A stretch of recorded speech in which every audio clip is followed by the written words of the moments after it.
Salut madame, j'espère que vous allez bien. Aujourd'hui, je vais parler sur le triangle de Bermude. C'est un triangle de la disparition mystérieuse. Alors, quel est le triangle de Bermude? Quel est le secret derrière la disparition de tout ce qui passe à travers de ce triangle?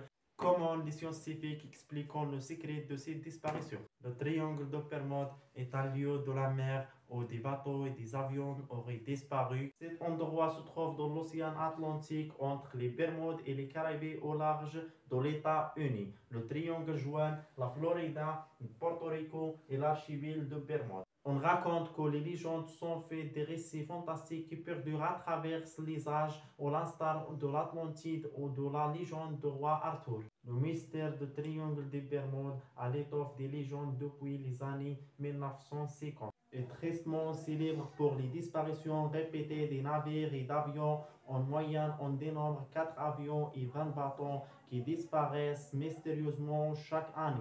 Pendant longtemps, les récits de marins se sont avérés trop imprécis pour que le phénomène soit étudié sérieusement. Divers théories farfelues ont alors émergé allant du piège tendu par des extraterrestres à l'existence d'une porte-monnaie vers une autre démission.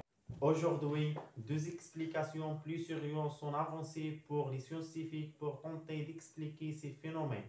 Les scientifiques ont ainsi pu analyser le plancher océanique de cette zone à l'Atlantique, révélant ainsi que les Bermudes se trouvent au sommet d'une montagne sous-marine de près de 4000 mètres d'eau.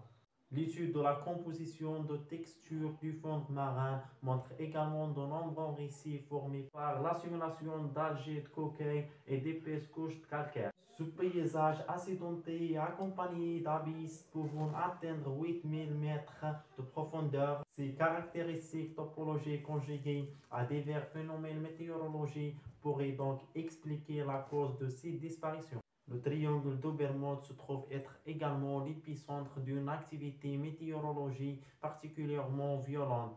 Point de rencontre d'ouragans, de tempêtes équatoriales et d'orages provenant de la côté mexicaine. De nombreuses micro-rafales de vent soufflant à plus de 270 km/h sont à l'origine de vagues aux dimensions rares, pouvant atteindre les 30 mètres de haut et sont capables de faire chavirer des navires de grande taille.